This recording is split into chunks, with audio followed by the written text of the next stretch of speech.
नमस्कार दोस्तों, स्वागत है आप सभी का नैन्सी क्लासेस में। आज मैं नैन्सी आप सभी के सामने फिर से हाजिर हूँ साइंस के टॉप मोस्ट क्वेश्चन के साथ।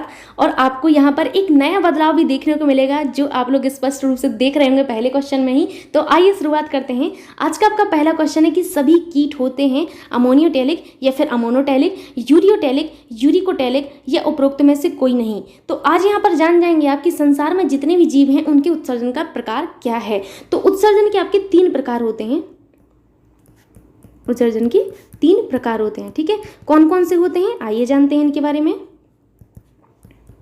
पहला होता है आपका अमोनियोटेलिक या फिर जिसे आप अमोनोटेलिक कहेंगे। सेकंड होता है आपका यूरियोटेलिक एंड थर्ड होता है आपका यूरिकोटेलिक, ठीक है, यूरिकोटेलिक। स्पष्ट रूप से आप लोगों को दिख रहा होगा कि क्या लिखा हुआ है। जो आपके अमोनियोटेलिक हैं इनमें आपकी N2 यानी कि आपकी नाइट्रोजन का उत्सर्जन अमोनिया के फॉर्म में होता है। यूरियोटेलिक में क्या होता है, नाइट्रोजन का उत्सर्जन यूरिया के फॉर्म में होता है। वहीं आपकी यूरिकोटेलिक में नाइट्रोजन का जो उत्सर्जन है N2 का उत्सर्जन यूरिक अम्ल के फॉर्म में होता है। मैंने क्या कहा, मैंने ये कहा कि अमोनियोटेलिक में N2 का उत्सर्जन आपके अमोनिया के फॉर्म में होता है, यूरियोटेलिक में आपके N2 का उत्सर्जन यूरिया के फॉर्म में होता है और यूरिकोटेलिक में नाइट्रोजन का उत्सर्जन यूरिक अम्ल के फॉर्म में होता है। अब बात आती है कि इन सब में सबसे विषैला कौन सा होता है। तो सबसे ज़्यादा जो विषैला होता है वो आपका अमोनियोटेलिक ही होता है, ठीक है। कई बार एग्जाम में पूछा जाता है कि किस प्रकार के उत्सर्जन में अधिक जल की आवश्यकता होती है, तो वो आपका अमोनियोटेलिक है। अमोनियोटेलिक में जल की मात्रा, जल की जो आवश्यकता है वो अधिक होती है। बाकी इसमें आपकी थोड़ी सी कम होती है, इसमें भी आपकी कम होती है, लेकिन अमोनियोटेलिक में जल की आवश्यकता बहुत ज़्यादा होती है, ठीक है। तो आपका एग्जाम्पल अब क्या है कि कौन कौन से जीव आपके अमोनियोटेलिक हैं और कौन से जीव हमारे यूरियोटेलिक हैं और कौन से जीव हमारे यूरिकोटेलिक हैं, ये बहुत इंपॉर्टेंट बनता है। यही आपका एग्जाम में आता है। आपसे एग्जाम में सीधा सीधा यही पूछा जाता है कि आपके जलीय जीवों का जो उत्सर्जन पदार्थ है, उत्सर्जी पदार्थ है, वो कौन सा है। तो आपको बता दें कि जलीय जीव जितने भी हैं आपके जलीय जीव हैं वो सभी के सभी आपके आते हैं अमोनियोटेलिक में, क्योंकि आपके अमोनियोटेलिक में जल की आवश्यकता अधिक होती है। तो जलीय जीव हमारे अमोनियोटेलिक में आएंगे। यूरियोटेलिक में कौन आते हैं, तो यूरियोटेलिक में आते हैं आपके सभी के सभी स्तनधारी, ठीक है। अब आप स्तनधारी जानते ही होंगे स्पष्ट रूप से कि स्तनधारी कौन कौन से होते हैं। स्तनधारी के अलावा होता है आपका मेंढक, मेंढक के अलावा होता है आपका, ये दो जो हैं आपके मेंढक और स्तनधारी, ये दोनों के दोनों आपके यूरियोटेलिक में आते हैं। अब बात आती है यूरिकोटेलिक की। तो यूरिकोटेलिक में आते हैं आपके कीट, कीट कीट के अलावा आपके पक्षी, कीट, पक्षी और आपका सांप, ये बहुत इंपॉर्टेंट है, अच्छे से नोट करना आप सभी लोग। मकड़ी, मकड़ी के अलावा आपकी छिपकली, मैं ऊपर लिख देती हूँ, देख लेना आप लोग, छिपकली और आपके सरीसृप, ठीक। अब जगह नहीं बची, यहाँ पर लिख दे रही सरीसृप, ठीक, इस तरीके से कर दे रही। तो यहाँ पर आप लोगों ने देखा कि अमोनियोटेलिक में आपके सभी के सभी जलीय जीव आते हैं, यूरियोटेलिक में आपके स्तनधारी को मेंढक आते हैं, वहीं यूरिकोटेलिक में आते हैं हमारे सरीसृप और आपकी छिपकली, कीट, पक्षी, सांप, मकड़ी, ये सभी के सभी हमारे यूरिकोटेलिक में आते हैं। तो आप लोग जान गए होंगे कि कीट हमारे किस श्रेणी में आते हैं, कीट हमारे यूरिकोटेलिक की श्रेणी में आते हैं। किस में आते हैं, यूरिकोटेलिक, यानी कि थर्ड ऑप्शन एकदम करेक्ट होगा। आइए चलते हैं नेक्स्ट क्वेश्चन की ओर। क्वेश्चन है आपसे कि अमीबा, हाइड्रा और मछली का उत्सर्जी पदार्थ है। वेरी वेरी इंपॉर्टेंट क्वेश्चन कि अमीबा, हाइड्रा और मछली का जो उत्सर्जी प्रकार है वो क्या है। तो आप सभी को बताना है। ऑप्शन है आपके यूरिया, अमोनिया, यूरिक एसिड या फिर आपके उपरोक्त सभी। जैसे कि आप सभी को पता है कि हमारे अमीबा, हाइड्रा और मछली ये तीनों की तीनों हमारे किस श्रेणी में आते हैं, ये सभी के सभी हमारे जलीय जीव की श्रेणी में आते हैं ना। मछली हमारी जलीय जीव है, हाइड्रा भी, अमीबा भी, तो ये जलीय जीव है। जलीय जीव क्या उत्सर्जित करते हैं, जलीय जीव का उत्सर्जन पदार्थ क्या है, मैं आपको ऊपर बता के आई हूँ। तो इनके उत्सर्जी पदार्थ जो होता है वो होता है आपका अमोनिया, यानी कि अमोनिया आपका ऑप्शन 2 में सही है। तो आपका ऑप्शन 2 एकदम करेक्ट होगा। चलते हैं नेक्स्ट क्वेश्चन की ओर। क्वेश्चन है आपका कि मनुष्य के वृक्क में पथरी बनती है वसाओं के संचय से किडनी में, बालू के कणों से किडनी में, प्रोटीन लोकेलाइजेशन से किडनी में, पेल्विस में ऑक्जिलेट जैसे लवणों के क्रिस्टल से। आपको बताना है कि मनुष्य के वृक्क में पथरी बनती है। पहले तो आपको ये भी पता होना चाहिए कि आपकी जो पथरी है वो कहाँ पर बनती है शरीर में। अगर आपसे बोल दिया जाए कि मस्तिष्क में पथरी बनती है, कितना ऑड लगता है, लेकिन एग्जाम में ऐसे भी पूछा जा सकता है कि पथरी बनती है यकृत में, आपके वृक्क में, 4 ऑप्शन दे दिया जाए आपसे, तो वृक्क में पथरी बनती है। कहाँ पर बनती है, वृक्क में पथरी बनती है। कैसे बनती है पथरी? आपकी जो किडनी है, किडनी के पेल्विस में ऑक्जेलेट जैसे लवणों के क्रिस्टल से जो है पथरी देखने को मिलती है। ये बहुत ही खतरनाक है, ये किसी को नहीं होना चाहिए। इसके लिए ज़रूरी है कि आप लोग प्रॉपर वाटर पिएं, मतलब पानी जो है आप प्रॉपर मात्रा में लें, तो पथरी जैसी समस्या कभी होगी ही नहीं। ठीक है, चलते हैं नेक्स्ट क्वेश्चन की ओर। क्वेश्चन है आपसे कि ऊंचाई पर मनुष्य में लाल रुधिर कण की संख्या बढ़ जाती है। वेरी वेरी इंपॉर्टेंट क्वेश्चन कि आप जैसे ही हाइट पर जाते हैं, ऊंचाई पर जाते हैं, तो मनुष्य के जो आरबीसी हैं इनकी संख्या बढ़ जाती है। इसका रीज़न आपको बताना है, क्योंकि वहाँ ऑक्सीजन कम होती है, ऑक्सीजन अधिक होती है, वायु में सूक्ष्म जीव होते हैं, या फिर शरीर को गर्म रखने के लिए अधिक ऊर्जा मिलती है। बताना है आप लोगों की कि ऊंचाई पर मनुष्य जब जाता है तो आपकी लाल रुधिर जो कण है इनकी संख्या क्यों बढ़ जाती है। पहले तो ये पता होना चाहिए कि जैसे ही हम ऊंचाई पर जाते हैं तो लाल रुधिर कणों की संख्या में जो है वृद्धि होती है। अगर आपसे ऑप्शन में दे दिया जाए इस तरीके से कि ऊंचाई पर जाने पर लाल रुधिर कणिकाओं की संख्या में अपरिवर्तन रहता है, लाल रुधिर कणिकाओं की संख्या बढ़ जाती है, लाल रुधिर कणिकाओं की संख्या घट जाती है, या इनमें से कोई नहीं, तो आप जान सकते हैं कि ऊंचाई पर जाने पर हमारे आरबीसी में जो है संख्या बढ़ जाती है। मेरे सिर्फ कहने का मतलब ये है कि क्वेश्चन कई तरीके से आपसे पूछा जा सकता है, ये फ्रेम करना आपको आना चाहिए। और साथ ही साथ मैं एक चीज़ और कहूँगी, कोई भी चीज़ पढ़ें आप, ज़रूरी नहीं है कि आप मेरे ही क्वेश्चन पढ़ें, आप कुछ भी पढ़ें, बस उसको ध्यान से पढ़ें। जो भी पढ़ें उसमें बिल्कुल पूरी लगन से पढ़ें कि आप क्या आपके एग्जाम में पूछा जा सकता है। इस उद्देश्य से जिस दिन आप लोग पढ़ेंगे उसी दिन आपका सिलेक्शन तय है, उसके कुछ दिन बाद, तुरंत तो नहीं हो जाता। ठीक है, तो इसी तरीके से पढ़ना चाहिए। अब आपको बताना था, तो आपको बता दें कि ऊंचाई पर जाने पर आपकी जो आरबीसी हैं इनकी जो संख्या है वो बढ़ती है, क्योंकि वहाँ पर जाने पर ऑक्सीजन कम होने लगती है। क्या? ऑक्सीजन घटने लगती है, इसीलिए फर्स्ट ऑप्शन एकदम कम करेक्ट होगा। नेक्स्ट क्वेश्चन है आपसे कि निम्नलिखित में से कौन सा जंतु द्विलिंगी है। आपको बताना है कि इनमें से कौन सा जंतु द्विलिंगी होता है, मधुमक्खी, एस्केरिस मक्खी या जोंक। अब आपको बताना है कि कौन सा जंतु हमारा द्विलिंगी होता है। तो आप सभी लोगों ने जोंक देखी होगी, कुछ इस तरीके की होती है, बहुत चिपकती है। ये पहले तो बहुत पाई जाती थी, लेकिन धीरे धीरे इन सभी की संख्याओं में कमी आने लगी है। जोंक भी पहले बहुत पाई जाती थी, और आप लोगों ने केंचुआ भी देखा होगा। केंचुआ के अलावा एक और होता था, इनकी जाई उसको बोलते थे, लेकिन अब नहीं पता आप लोग क्या बोलते हैं। ऐसे छोटे छोटे से कीड़े होते थे, जैसे केंचुआ होता है, केंचुआ का छोटा सा फॉर्म होता था, गुच्छों में पाए जाते थे, रेड कलर के होते थे। ये सभी चीज़ें पहले देखने को मिलती थी, लेकिन अब इतना ज़्यादा पेस्टिसाइड वगैरह का यूज़ होने लगा है कि ये सब चीज़ें भी धीरे धीरे विलुप्त होती जा रही हैं। तो आपकी जो जोंक होती है, जैसे लीच कहते हैं, ये जो है आपकी एक द्विलिंगी होती है। अब द्विलिंगी कौन होता है ये भी जानना जरूरी है, आखिर इसको द्विलिंगी की संज्ञा क्यों दी जाती है। तो आपको बता दें कि ऐसे जंतुओं को द्विलिंगी कहा जाता है जिनमें मेल और आपकी फीमेल एक पर ही हो। ठीक है, मेल और फीमेल आपके एक ही जंतु पर हो तो उसे हम लोग द्विलिंगी जंतु कहते हैं। अब ऐसे कौन कौन से होते हैं, आपकी जोंक तो होती ही है, जोंक के अलावा आपका एक केंचुआ जो होता है ये भी आपका एक तरीके का द्विलिंगी होता है। ठीक है, ये एग्जाम में आने वाले क्वेश्चन है और बहुत ही महत्वपूर्ण क्वेश्चन है, तो याद रखना है इन सभी चीज़ों को और अच्छे से नोट डाउन करना है। ठीक है, जैसे आप इस क्वेश्चन के बारे में कैसे नोट करेंगे, तो आपको लिखना है द्विलिंगी, हेडिंग डालना है द्विलिंगी जंतु। फिर मैंने बताया कि द्विलिंगी जंतु होते क्या हैं, जिनमें आपका मेल और फीमेल एक पर ही होता है, उन्हें हम द्विलिंगी जंतु कहते हैं। फिर आपको लिखना है एग्जाम्पल। 2-4 लाइनें और छोड़नी है, किस लिए, भविष्य में अगर आपको कोई और इन्फॉर्मेशन द्विलिंगी के बारे में मिले तो आप वहाँ पर एडजस्ट कर सको। ठीक है, यही होता है स्मार्ट स्टडी का तरीका, एक जगह चीज़ों को कलेक्ट करना, 17 कॉपी ना बनाना, एक जगह अपना चीज़ों को कलेक्ट करके रखना और एग्जाम के टाइम बस उन्हीं चीज़ों को रिवाइज करना। तो आइए चलते हैं नेक्स्ट क्वेश्चन की ओर। क्वेश्चन है आपसे कि नेत्र में लेंस पर पड़ने वाली किरणों का नियंत्रण होता है। जैसे ही आपके नेत्र के लेंस पर जो किरणें पड़ती हैं उनका नियंत्रण आपका किससे होता है, कॉर्निया द्वारा, आइरिस द्वारा, सिलियरी काय द्वारा या फिर परिचारिका द्वारा। तो आपको बता दें कि नेत्र में लेंस पर पड़ने वाली किरणों का जो नियंत्रण है वो आपके आइरिस द्वारा किया जाता है। ऑप्शन 2 एकदम करेक्ट होगा। ये जो आइरिस होता है ये आपके कार्निया जो होता है, कॉर्निया जो भाग होता है कार्निया के पीछे स्थित होता है। ठीक है, आपको एक चीज़ कॉर्निया के बारे में यहाँ पर बहुत ज़रूरी बताना चाहती हूँ मैं, वो ये है कि जो ये कॉर्निया होती है, इसी कॉर्निया से होकर प्रकाश जो है आंखों में प्रवेश करता है। आंखों में प्रवेश आपका जो प्रकाश करता है वो इसी कॉर्निया से करता है। ठीक है, साथ ही साथ जब कभी आप लोगों ने देखा होगा कि कोई लोग अपनी डेथ के पहले जो है नेत्रदान करके जाते हैं, एंड मेरी भी विश है कि मैं ये काम करके जाऊँ।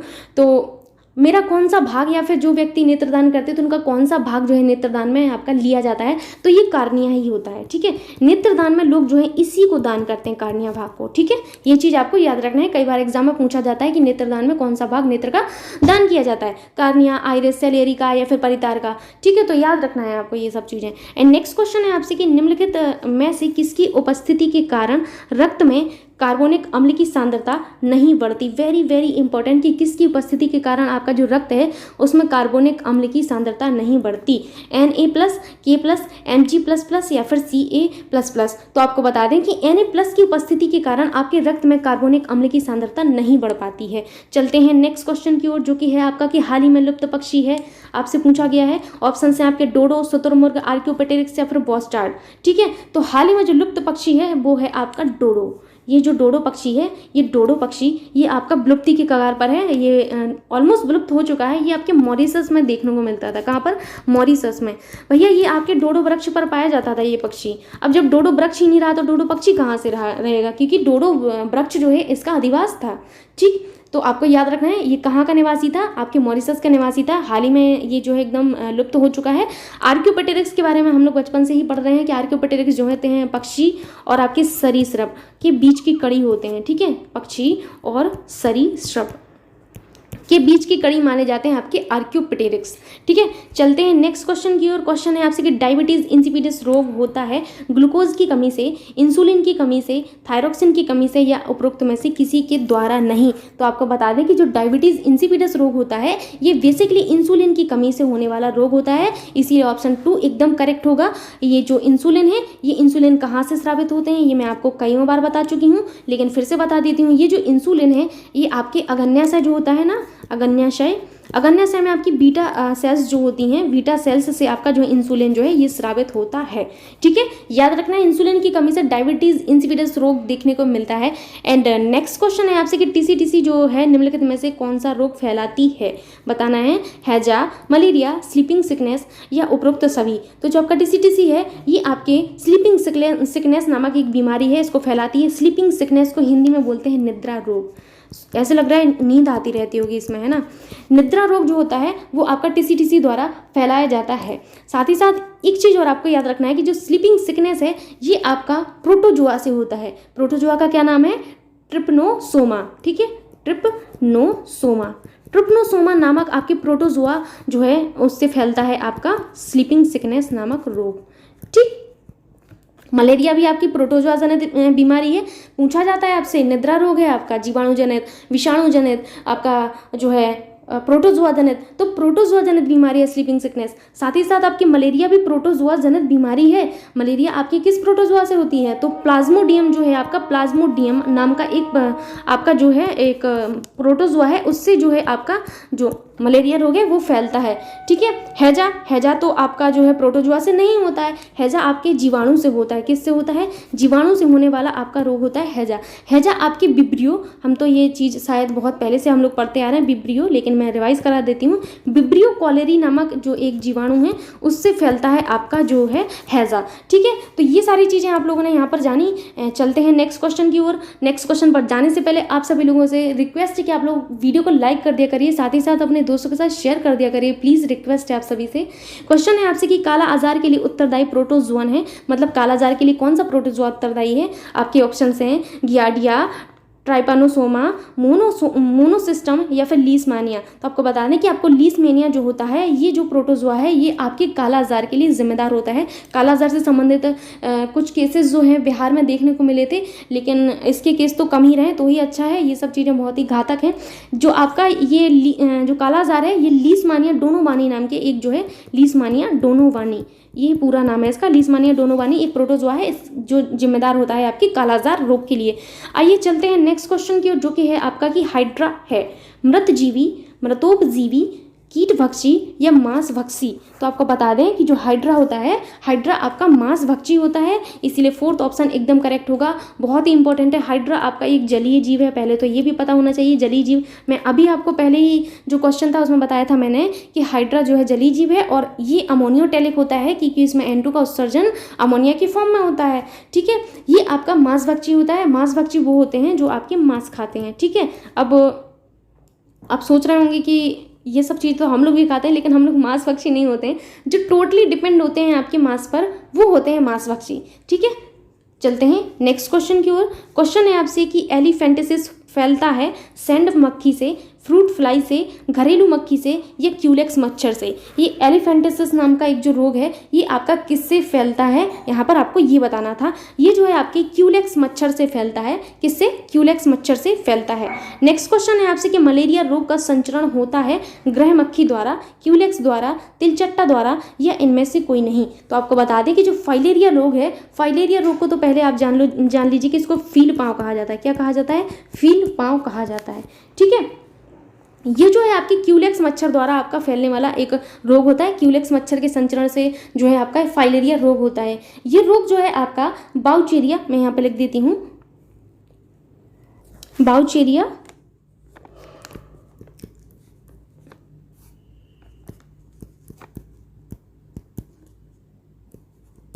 Bronco T. ठीक है, तो इस तरीके से आपको पढ़ना है। बाउचेरिया ब्रोंकोफ्टी नामक एक हेलमेंथीस से फैलता है। किससे? हेलमेंथीस से फैलता है। ठीक है, ठीक, ये फाइलेरिया जो रोग होता है इसको फील पाँव कहते हैं। ये आपका क्यूलेक्स मच्छर द्वारा फैलता है। आपकी बाउचेरिया ब्रोंकाइटिस हेलमेंथीस से आपका जो है ये रोग देखने को मिलता है। चलते हैं नेक्स्ट क्वेश्चन की ओर, जो कि है आपके कि घरेलू मक्खी के लार्वा को कहा जाता है। Very very important question. घरेलू जो मक्खी होती है उसके लार्वा को क्या कहा जाता है? इमेगो, कैटरपिलर, मैगट या इनमें से कोई नहीं। तो जो घरेलू मक्खी होती है उसके लार्वा को मैगट कहा जाता है। क्या कहा जाता है? मैगट कहा जाता है। ऑप्शन 2 एकदम करेक्ट होगा। नेक्स्ट क्वेश्चन पर चलते हैं। तो क्वेश्चन है आपसे कि स्मरण शक्ति की हानि किसके नष्ट होने से होती है। Very very important question. स्मरण जो शक्ति होती है यानी कि जो आपकी मेमोरी का जो लॉस होता है वो आपका किसकी हानि से होता है? सेरिवेलम, सेरिब्रम, मेड्यूला या इनमें से कोई नहीं। तो स्मरण शक्ति का जो नाश होता है या विनाश जिसे कहते हैं, नष्ट होती है, तो वो आपकी सेरिब्रम के कारण होती है। सेरिब्रम जो होता है ये आपके मस्तिष्क का, जो आपके मस्तिष्क है, मस्तिष्क का सबसे बड़ा भाग होता है। कई बार एग्जाम में पूछा जाता है कि मस्तिष्क का सबसे बड़ा भाग क्या कहलाता है, तो मस्तिष्क का सबसे बड़ा जो भाग होता है वो आपका सेरिब्रम ही होता है। ठीक है, ये आपके मस्तिष्क का सोचने वाला हिस्सा है। ठीक है, ये सोचने वाला हिस्सा होता है आपके मस्तिष्क का। साथ ही साथ ये आपकी जो स्वैच्छिक मांसपेशियां हैं उन सभी को नियंत्रित करता है। स्वैच्छिक मांसपेशियां का मतलब है जो आपकी स्वेच्छा से चलती हैं, जैसे मुझे खेलने जाना है, मुझे खाना खाना है, या फिर मुझे पढ़ाना है, या फिर मुझे खुद का पढ़ना है। तो ये सब मेरी स्वैच्छिक मतलब मेरी खुद की इच्छाएं, इन सभी इच्छाओं को स्वैच्छिक मांसपेशियां नियंत्रित करेंगी। तो ये जो स्वैच्छिक मांसपेशियां हैं ये सभी हमारी सेरिब्रम के द्वारा ही नियंत्रित होती हैं। ठीक है, सेरिब्रम हमारे मस्तिष्क का सबसे बड़ा भाग होता है। तो यहाँ पर आपने जाना कि स्मरण शक्ति की हानि जो है, यानी स्मरण शक्ति जब कभी लॉस हो जाती है तो ये जो है हमारा सेरिब्रम के नष्ट होने से होता है। आइए चलते हैं नेक्स्ट क्वेश्चन की, जो कि है आपका कि डीएनए की सर्वप्रथम जो खोज है वो किसने की थी? रॉबर्ट हुक, वाटसन एवं क्रिक, फ्लेमिंग या फिर मिसर। इंपॉर्टेंट क्वेश्चन है और आप लोग गलत जवाब देंगे इसका, मुझे उम्मीद है, क्योंकि हम लोगों को जब भी डीएनए की बात आती है तो रॉबर्ट एवं वाटसन एवं क्रिक ही याद आते हैं, लेकिन ऐसा नहीं है। वाटसन एवं क्रिक ने आपके जो है डीएनए की द्वि हेलिक्स जो रचना थी वो दी थी। वहीं आपके जो डीएनए इनकी सर्वप्रथम खोज जो है आपके मिशर ने की थी। किसने की थी? मिशर ने की थी। ठीक है, तो यहाँ पर आप लोगों को एक चीज़ और बता दूँ, ये जो मिशर थे इन्होंने 1869 में आपके न्यूक्लियन की खोज की थी। किसकी की थी? न्यूक्लियन की खोज की थी। बाद में फिर इन्होंने इसी को डीएनए नाम दे दिया था। ये आपको याद रखना है, इन्होंने पहले न्यूक्लियन की खोज की थी, न्यूक्लियन की खोज के बाद इन्होंने इसी को डीएनए नाम दे दिया था। ठीक है, चलते हैं नेक्स्ट क्वेश्चन की ओर। ये क्वेश्चन बहुत इंपॉर्टेंट था डीएनए की खोज वाला, क्योंकि हम इसमें अक्सर गलत करते हैं वाटसन एवं क्रिक को नाम देकर। ठीक है, नेक्स्ट क्वेश्चन है आपसे कि क्रोमोसोम्स किसके बने होते हैं। वेरी वेरी इंपॉर्टेंट क्वेश्चन कि क्रोमोसोम्स किसके बने होते हैं? डीएनए के, आरएनए के, प्रोटीन के या उपरोक्त सभी के। तो आप सभी को बता दें कि आपके जो क्रोमोसोम्स हैं ये सभी के बने होते हैं, डीएनए के भी, आरएनए के भी, प्रोटीन के भी, ये सभी के बने होते हैं। अब आपको यहाँ पर एक चीज़ और बताऊंगी कि आपके जो क्रोमोसोम्स हैं ये आपके किस प्रोटीन से बने होते हैं। ये कई बार एग्जाम में आता है, तो ये आपके हिस्टोन प्रोटीन से बने होते हैं। किससे? Histone protein, histone. ठीक है, हिस्टोन नामक एक प्रोटीन होता है जिसके आपके क्रोमोसोम्स बने होते हैं। हिस्टोन और नॉन हिस्टोन ये दो प्रोटीन आपके जो हैं देखने को मिलते हैं आपके क्रोमोसोम्स में। ठीक है, आइए चलते हैं नेक्स्ट क्वेश्चन की ओर। क्वेश्चन है आपसे कि सूर्य की रोशनी से अल्ट्रावायलेट किरणें निकलती हैं जो उत्पादित करती हैं carbon monoxide, sulphur dioxide, ozone या क्लोराइड्स। तो आप सभी को बता दें कि सूर्य की रोशनी से अल्ट्रावायलेट किरणें निकलती हैं जो कि आपका ओजोन उत्पादित करती हैं, इसीलिए थर्ड ऑप्शन एकदम करेक्ट होगा। अब आपको एक चीज़ और यहाँ पर जानना होगा, आपकी ओजोन एकमात्र ऐसी गैस है जो आपके लाभदायक भी है और हानिकारक भी है। ये कैसे, आइए जानते हैं इस बारे में। ये जो ओजोन गैस होती है, ये ओजोन गैस जमीन स्तर पर तो बहुत ही खतरनाक है, मतलब मानव के लिए, पेड़ पौधों के लिए ये बहुत खतरनाक होती है, ठीक है। जमीन स्तर पर क्या है, खतरनाक है, ठीक। तो ये हानिकारक इसका हो गया हानिकारक,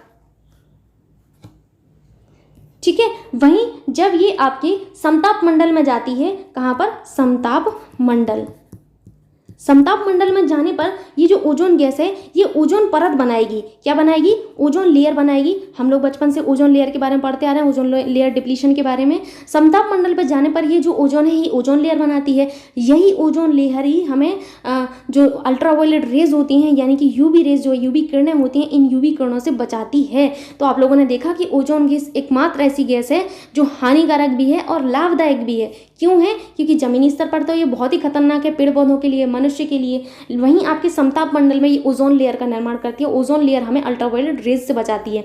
अब यहाँ पर एक चीज़ और आपको जानना होगा, ये जो ओजोन गैस है ये आपके वायुमंडल में किस मंडल में, आपकी जो परत देखने को मिलती है, किस परत में होती है। तो जो आपकी क्षोभ मंडल सीमा होती है, क्षोभ मंडल सीमा में आपको देखने को मिलता है आपका ozone layer. Very very important. ये जो है आपका निम्न वायु मंडल होता है, निम्न स्तर का वायुमंडल आपका कौन सा होता है, क्षोभ मंडल होता है। सबसे पहली जो आपका मंडल या परत होती है क्षोभ मंडल ही होती है, ठीक है। तो निम्न स्तर वायुमंडल जो कि है आपका क्षोभ मंडल, क्षोभ मंडल में आपको देखने को मिलता है आपका ओजोन, ठीक है। अब यहाँ पर एक चीज़ और आपको जाननी है कि समुद्र तट से आपके 30 से लेके 32 किलोमीटर की ऊंचाई पर, समुद्र तट से मैंने क्या कहा, 30 से आपकी 32 किलोमीटर की ऊंचाई पर आपकी ओजोन जो लेयर, ओजोन जो होती है गैस, उसकी जो है सांद्रता बहुत ज़्यादा होती है। उत्तरी की सांद्रता हाई होती है आपकी समुद्र तट से 30 से 32 किलोमीटर की ऊंचाई पर, ठीक है। ये चीज़ आपको याद रखनी है। सभी चीज़ें बहुत ही इंपॉर्टेंट है, न जाने कब आपसे एग्जाम में पूछ ली जाए, तो याद रखना है आपको। चलते हैं नेक्स्ट क्वेश्चन की ओर, जो कि है आपका कि वायुमंडल में कार्बन डाइऑक्साइड की मात्रा है लगभग 0.003%, 0.03%, 0.3% या फिर 3%। तो आपको बता दें कि वायुमंडल में कार्बन डाइऑक्साइड की मात्रा लगभग आपके 0.03% होती है, ठीक है। तो बाकी कौन कौन सी गैसें होती हैं ये भी बहुत इंपॉर्टेंट है, पूछा जाता है आपसे। तो आपकी नाइट्रोजन और आपकी ऑक्सीजन, ये दो गैसें मिलकर आपका 99% बना लेती हैं। आइए कैसे, नाइट्रोजन जो है आपके वायुमंडल में 78% होती है, वहीं आपकी ऑक्सीजन 21% होती है। इन दोनों को जोड़िए कितना आएगा, 8 और 1 9, 7 और 2 9, यानी कि 99% तो हमारी जो है आपकी नाइट्रोजन और ऑक्सीजन ने कवर कर लिया। बाकी का आपकी आर्गन जो होती है वो होती है आपकी 0.93%। आपसे पूछा जाता है कि आपकी वायुमंडल में कौन सी गैस विद्वान होती है, तो आर्गन भी विद्वान होती है, जो कि आपका 0.93% होती है। आपके CO2 होती हैं 0.03% होती हैं, और बाकी का बचा हुआ जो है आपका अदर जो गैसें होती हैं, कितना बचा, 0.04% हमारी अदर होती हैं, ठीक है। तो इतनी चीज़ें आपको याद रखना है जो कि बहुत ही महत्वपूर्ण है, ठीक है। ये सभी आपकी काफ़ी महत्वपूर्ण है। चलते हैं नेक्स्ट क्वेश्चन की ओर, जो कि है आपका कि क्लोरोफिल किस में पाया जाता है। आपको बताना है कि क्लोरोफिल किस में पाया जाता है, स्ट्रोमा में, मेम्ब्रेन में, ल्यूकोप्लास्ट में, या फिर क्लोरोप्लास्ट के ग्राना में। आप सभी लोग जान गए होंगे कि क्लोरोफिल जो है हमारा क्लोरोप्लास्ट के ग्राना भाग में पाया जाता है, लेकिन यहाँ पर उद्देश्य आपको ये पढ़ना नहीं था, आपको बहुत सारी चीज़ें यहाँ पर जाननी है, जो ये हैं कि आपका प्रकाश का जो लाइट रिएक्शन है, प्रकाश का लाइट रिएक्शन तो आपके क्लोरोप्लास्ट के ग्राना भाग में होता है, लाइट रिएक्शन, ठीक है। तो लाइट रिएक्शन तो क्लोरोप्लास्ट के ग्राना भाग में होता है। वहीं आपका जो फोटोसिंथेसिस जो होती है, फोटोसिंथेसिस का आपका जो डार्क रिएक्शन है, जो डार्क रिएक्शन होता है वो आपके जो है इसमें ल्यूकोप्लास्ट वाले इसमें होते हैं, आपके स्ट्रोमा वाले भाग में होते हैं। किसमें, स्ट्रोमा वाले भाग में आपकी डार्क रिएक्शन होते हैं। किसके डार्क रिएक्शन होते हैं, आपकी फोटोसिंथेसिस के डार्क रिएक्शन आपके स्ट्रोमा भाग में देखने को मिलते हैं। वहीं आपके लाइट रिएक्शन जो है आपके देखने को मिलते हैं आपकी क्लोरोप्लास्ट में, ठीक है। वहीं आपको ल्यूकोप्लास्ट के बारे में एक चीज़ बता देती हूँ कि जो ल्यूकोप्लास्ट होते हैं, ये जो ल्यूकोप्लास्ट हैं आपके जड़ में पाए जाने वाला एक तरीके का प्लास्टिड होता है। क्या होता है, जड़ में पाया जाने वाला प्लास्टिड, एक प्लास्टिड, ठीक है। तो याद रखना है आपको, जल में पाए जाने वाला आपका एक तरीके, जड़ में पाए जाने वाले एक तरीके का आपका जो है प्लास्टिड होता है ल्यूकोप्लास्ट। ठीक है, चलते हैं नेक्स्ट क्वेश्चन की ओर, जो कि है आपका कि फूड चेन में शाकाहारी होते हैं अपघटक, द्वितीयक उपभोक्ता, प्राथमिक उपभोक्ता या फिर प्राथमिक उत्पादक। आपको बताना है कि आपकी फूड चेन में शाकाहारी क्या होते हैं। तो प्राथमिक उत्पादक तो वो होते हैं जो हमारे खाना जो है आपकी प्रकाश संश्लेषण की क्रिया करते हैं, यानी कि जो खाना बनाते हैं। ठीक है, और आपके प्राथमिक उपभोक्ता वो होते हैं जो आपके जो होते हैं फूड चेन में आपके शाकाहारी होते हैं, जो आपके इन प्राथमिक उत्पादक को कंज्यूम करते हैं, वो होते हैं प्राथमिक उपभोक्ता। तो ऑप्शन 3 एकदम करेक्ट होगा, ये हमारे शाकाहारी होते हैं। ठीक है,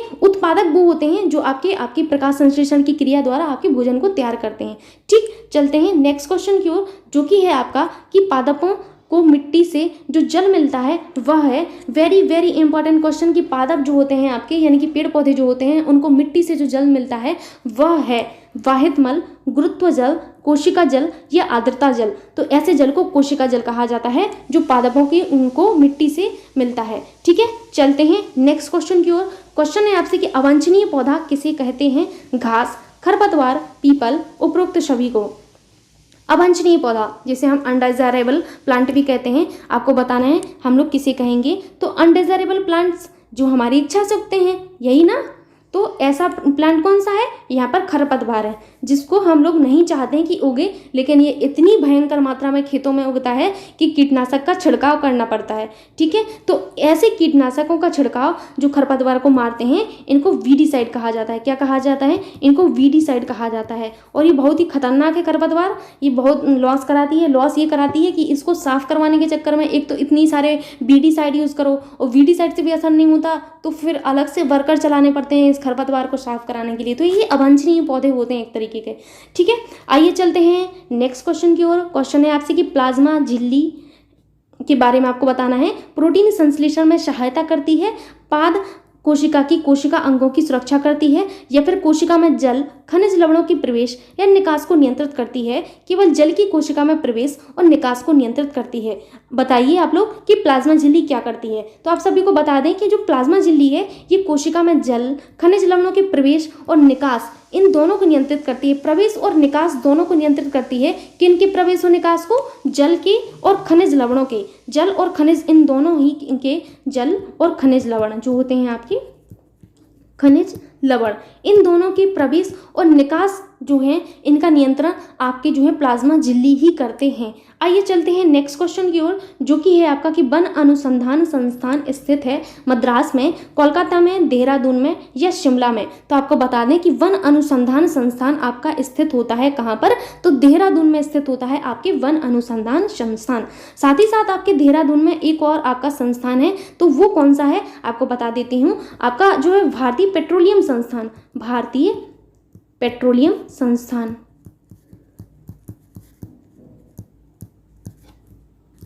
ये भी आपके होते हैं देहरादून में ही है। ठीक है, कोलकाता में आपको देखने को मिलेगा, कोलकाता में आपका है राष्ट्रीय एटलस तथा विषयक मानचित्र संगठन। क्या है? राष्ट्रीय एटलस तथा विषयक मानचित्रण। ये बहुत इंपॉर्टेंट है, एग्जाम में आया हुआ है, तो याद रखना है आपको संगठन। ठीक है, कोलकाता में क्या है? कोलकाता में आपका कौन सा संगठन है? राष्ट्रीय एटलस तथा विषयक मानचित्र संगठन। साथ ही साथ यहाँ पर एक और आपको सेंटर देखने को मिलता है, तो वो कौन सा सेंटर है? वो है आपका central jute technology research institute. क्या है? Central jute technology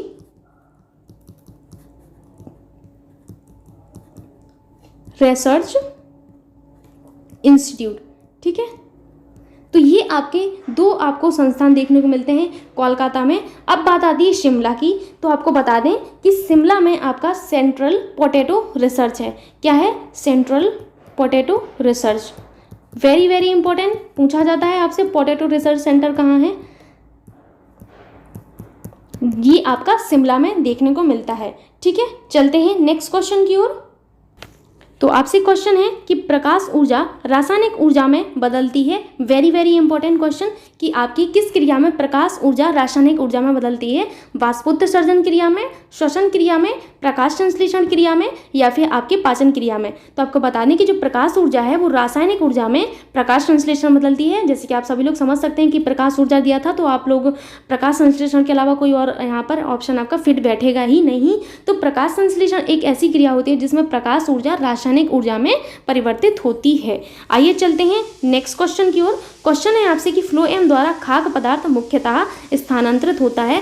very very important question कि फ्लोएम द्वारा खाद्य पदार्थ मुख्यतः स्थानांतरित होता है ग्लूकोज के रूप में, स्टार्च के रूप में, कार्बोहाइड्रेट के रूप में या फिर सुक्रोज के रूप में। तो फ्लोएम द्वारा खाद्य पदार्थ का स्थानांतरण आपके सुक्रोज के रूप में होता है। किस रूप में होता है? सुक्रोज के रूप में होता है। ये याद रखना है आपको। आपको एक चीज फ्रक्टोज के बारे में याद रखनी है। जो फ्रक्टोज होते हैं आपके फ्रक्टोज, ये जो है आपके प्राकृतिक रूप से सबसे ज्यादा मीठे होते हैं। ये आपके शहद में पाए जाते हैं। बेसिकली किस में पाए जाते हैं? शहद में पाए जाते हैं। ठीक है, तो आपको इतनी चीजें याद रखनी थी। ये बहुत इंपॉर्टेंट क्वेश्चन था आपका लास्ट वाला। फ्लोएम द्वारा खाद्य पदार्थ मुख्यतः स्थानांतरित होता है, सुक्रोज के फॉर्म में होता है। ठीक है, तो आज का वीडियो यहीं तक था। आई होप आप सभी को ये नया चीज पसंद आया होगा, इंग्लिश और हिंदी वाला, और आपको वीडियो भी पसंद आई होगी। यदि आपको वीडियो पसंद आती है तो प्लीज आप वीडियो को लाइक कर सकते हैं और अपने दोस्तों के साथ शेयर भी कर सकते हैं। साथ ही साथ चैनल को सब्सक्राइब कर लीजिए और बेल आइकन को दबा लीजिए ताकि आपकी कोई सी भी वीडियो मिस ना हो। एंड इसी तरीके से बने रहिए नैंशु क्लासेस पर। Thank you so much.